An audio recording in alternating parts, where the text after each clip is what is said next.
Take a deep breath. Let the noise of the modern world fall away. Let go of the glowing screens, the crowded traffic, the constant notifications. Now, imagine a quiet landscape mist curling above the paddies, the air cool and damp before sunrise. You hear the distant call of a crane, the rustle of straw, as someone tightens their sandals. We are traveling back to Edo period Japan, a time ruled by intricate hierarchies, unwritten codes, and a heavy sense of duty. But this journey won't take us to gleaming samurai swords or silk-robed courtiers, not yet. Tonight, we begin in the mud. We start with the ordinary people, the peasants, the ones who fed the entire system but rarely received thanks. This is a story of cold winters, aching backs, silent resentments, and quiet resilience. So lie back, let your body rest and your mind wander slowly through rice fields, thatched huts, and bamboo groves. As always, our pace is gentle and our voice steady. You don't need to remember everything. Just let the rhythm carry you. Imagine yourself waking before dawn in a farmhouse made of timber and straw. It is winter, and the cold creeps through every seam in the walls. You hear the wind scrape gently against the paper window, the distant clack of wooden getters' sandals echoing on frost-covered stone. You wrap a rough cotton robe tighter around your shoulders, trying not to wake the rest of your family who sleep together for warmth on a shared futon. Bitch, this is not the picturesque Japan of cherry blossoms and elegant fans. This is rural Edo. Life was cold, hard, and often bitter. You are a farmer, one of the millions who made up the backbone of society, officially in the Neo-Confucian social hierarchy of the Tokugawa shogunate. You're placed second only to the samurai. But in practice, you are taxed into exhaustion, controlled, watched. You work the land, but it never feels like yours. Most days begin the same way. A breakfast of millet or barley, sometimes rice if you're lucky, pickled vegetables, maybe a thin miso soup. Then you set out into the fields.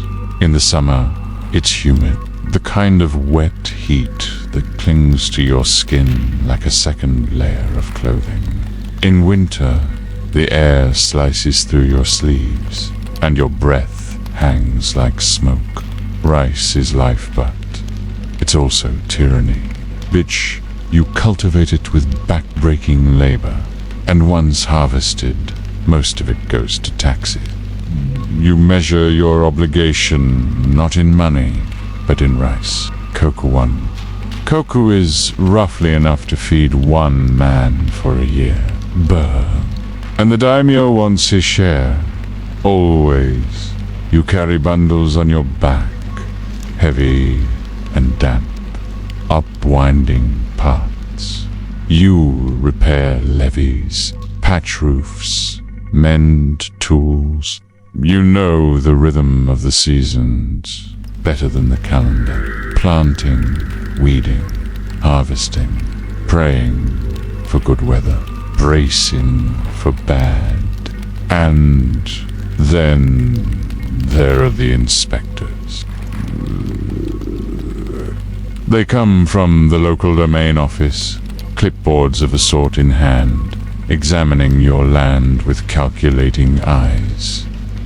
How much rice did you grow? How much should you have grown? Have you hidden some? penalties for deceit are harsh. You bow low, speak carefully, even a whiff of rebellion. A slight error could mean more than just punishment. It could be ruin. Despite your exhaustion, despite the hunger that's never far off, you keep going because you must. Bet because everyone else is struggling too, and complaining only makes it worse. Your children help in the fields from a young age. Your wife manages the home, tends a vegetable plot, weaves, brews, and sometimes works right beside you. Occasionally, you hear stories about uprisings, a village somewhere refusing to pay taxes, angry farmers with hoes raised like spears. But they're always put down quickly. Bet the samurai ride in, people disappear, quiet returns. There are moments of rest, of course. On festival days, you wear your cleanest robe, eat rice balls with salted fish, and watch lanterns drift into the sky. There's laughter, songs, sake. But these moments are fleeting like petals in the wind. At night, you return home to a cold fire pit. You share a bowl of rice with your family and lay down to sleep. Your muscles ache, your thoughts drift, and the cycle begins again. This is the rhythm of your life. Not glorious, not celebrated. Essential. Now let the quiet fields fade. The frost-covered thatch disappears, replaced by black lacquered walls, paper lanterns glowing dimly, and the steady click of a samurai's sandals on stone. We are no longer in the realm of peasants. We step now into the world of retainers, castles, and vendetta. This is the story of the 47 Ronin, perhaps the most famous tale in Japanese history. A story not of farmers or merchants, but of warriors, asked of men who lost everything and chose death over dishonor. Let the mood shift gently, not into drama but into resolve. It begins with a lord named Asano Naganori, a daimyo young and proud, charged with hosting imperial envoys in Edo Castle, honor that came with pressure and, more crucially, protocol. Enter Kira Yoshinaka, a shogunate official, known for his arrogance and expectation of bribes. Asano, principled and possibly naive, refused. Tensions simmered. Then, one day in 1701, something snapped. In the corridors of the castle, Asano drew his short blade and struck Kira not fatally, but scandalously. This act of violence inside the castle was unforgivable, no matter the provocation. Asano was ordered to commit seppuku ritual suicide the same day. His lands were confiscated. His retainers were disbanded. Just like that, his loyal samurai became Ronin, masterless, dishonored. Among them was Oishi, Asano's chief retainer. Where others drank or vanished, Oishi plotted slowly, carefully. He knew revenge could not come swiftly. Edo watched them. The shogunate suspected their intent, so Oishi waited for nearly 2 years. Imagine their lives. Men trained in loyalty, now forbidden to serve. They scattered, worked as laborers, shopkeepers, even beggars. Oishi, the leader, took on the role of a drunkard. Pow! He visited geisha houses, feigned disgrace, all to lower suspicion. And then, in the dead of winter, December 14th, 1702, they struck. 47 men, dressed for death, moved through the snow to Kira's mansion. They breached the gates, fought silently, and finally found him hiding in a shed. They offered him the chance to die with honor. He refused, beheaded him with a sonos blade. Then they walked orderly, unhurried through Edo Kira's head wrapped in cloth, and presented it at Asano's grave. They made no attempt to flee. The shogunate was faced with a dilemma. The Ronin had broken the law, but they had upheld Bushido, the warrior's code. After weeks of debate, the sentence came. They were to die, but with honor. All 47 men committed seppuku. No outbursts, no resistance. Died as they lived disciplined, deliberate, devoted. And now, imagine their graves, side by side, at Sengokuji Temple. The snow falls lightly, muffling the city beyond. Visitors come in silence, leaving incense and flowers, bowing in respect. Even now, centuries later, the air there is still and reverent. Paige, this story is not just about vengeance. It's about patience, about what it means to carry honor as a burden. In the story of the 47 Ronin, there is no glory, only obligation, only silence, only snow. Let us drift now, like smoke from a pipe, or a lantern gliding down a quiet canal. We leave behind the stoic discipline of the Ronin and step sideways into a world built on impermanence, illusion, and desire. The Ukiyo, the floating world. A name whispered with fascination, both celebrated and condemned. This was a world born not of the samurai's sword nor the farmer's plow, but of urban life, pleasure quarters, kabuki theaters, places where masks were worn proudly and reality was soft, like moonlight on water. Imagine the flicker of oil lamps, lighting narrow alleys in Yoshiwara, the famed licensed pleasure district of Edo. Reed paper lanterns sway gently, wooden signs creak in the wind, music soft and twangy spills out from behind sliding doors. But this is not a world of scandalous indulgence. Not here, not in this telling.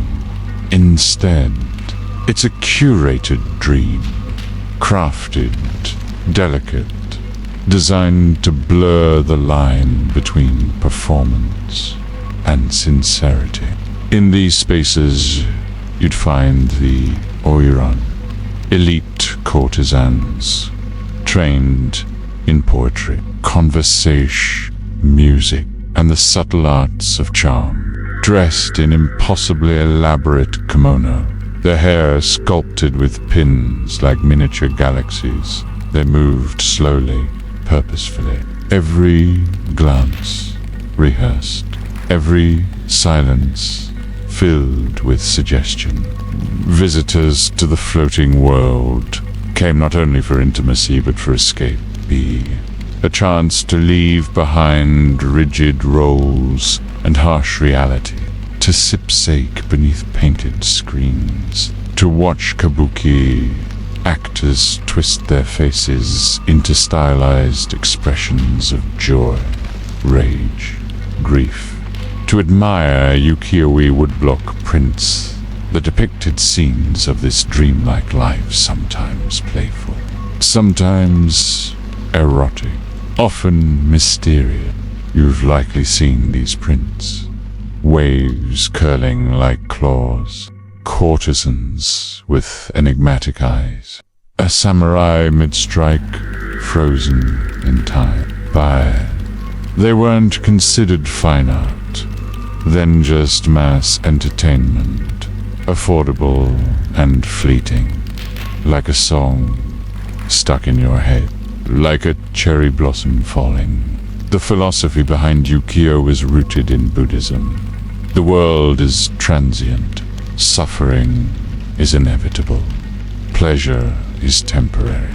But in Edo, that idea became something more hedonistic. Since life is fleeting, why not enjoy it? Yet even here, under the shimmering surface, rules endure. Actors could not interact with fans. Courtesans were bound by contract.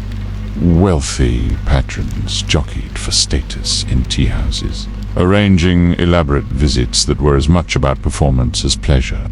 Even freedom was scripted. Still, this world offered something rare in rigid Edo society: fluid identity. A kabuki actor might become a celebrity. A merchant could reinvent himself as a connoisseur of art and fashion. A woman born poor might train to become a celebrated Oran, her name etched into poems. The floating world had edges, though not all who entered left unscathed. Debts mounted, addictions brewed, and when age dulled the shine, many were discarded quietly without ceremony. Because even dreams must end. Birth, their traces remain. In stage poses, in the scent of incense curling upward in an empty room. The floating world was never meant to last. That was the point. A glimpse, a breath, a moment between obligations. No, as the shamisen quiets and the lanterns fade, we turn toward the final act of our night, where discipline ruled, not in fantasy, but in daily ritual. Let us step softly now, as if our feet are wrapped in cloth, and the hallway beneath us polished smooth with care. Floating world fades, its music replaced by silence, measured, silent, intentional silence. You are now inside a samurai household where every gesture carries weight. Every word is chosen, and the scent of tatami straw hangs calmly in the air. The samurai class ruled Edo period Japan in status, though not always in wealth. Their homes were not grand palaces, but rather orderly, symmetrical residences, reflecting discipline over luxury. The gate stands tall but unadorned. The garden is trimmed, but never ostentatious.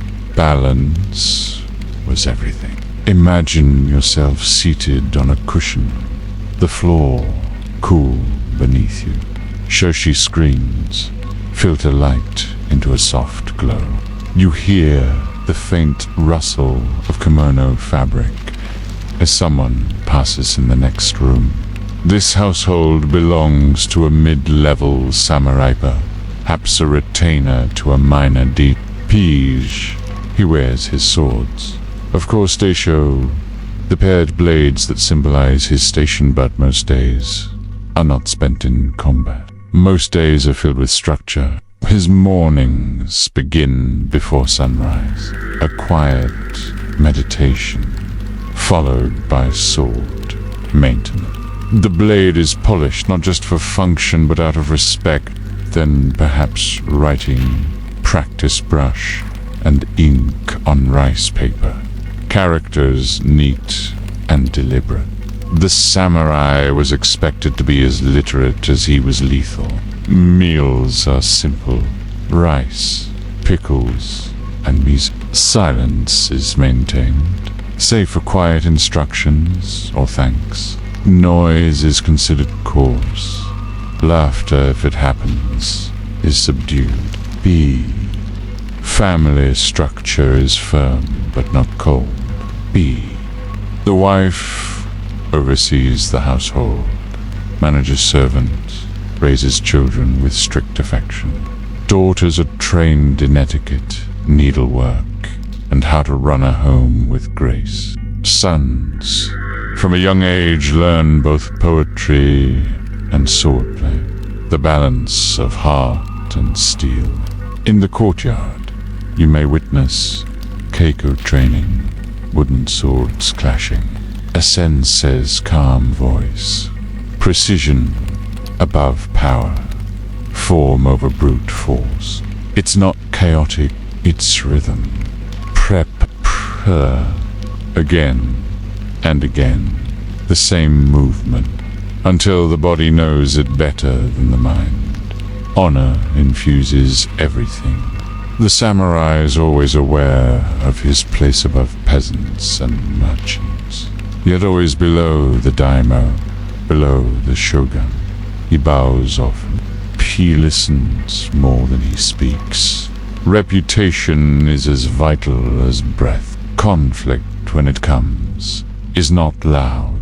It is subtle, handled through letters, gifts, apologies, or, when absolutely necessary, with blades drawn in solemn finality. But those moments are rare. Mostly, life is stillness punctuated by responsibility. Evenings are quiet. Perhaps a reading from the Book of Five Rings, or the Tale of the Hike, a sip of sake, a family game of Go, then, by lamplight, more writing, or quiet reflection. Sleep comes early. Tatami mats, thin bedding. Bebeave, the house rests, the swords lie close. This is the life behind the armor, but not the battlefield, but the daily ritual that prepared one for it. A life measured not by victory, by how well it was lived, how neatly the shoes were placed at the door, how honorably one spoke, how calmly one accepted duty. It is this world that closes our journey, a world of edges soft by routine, where even warriors bowed to the flow of seasons, of tea, of time.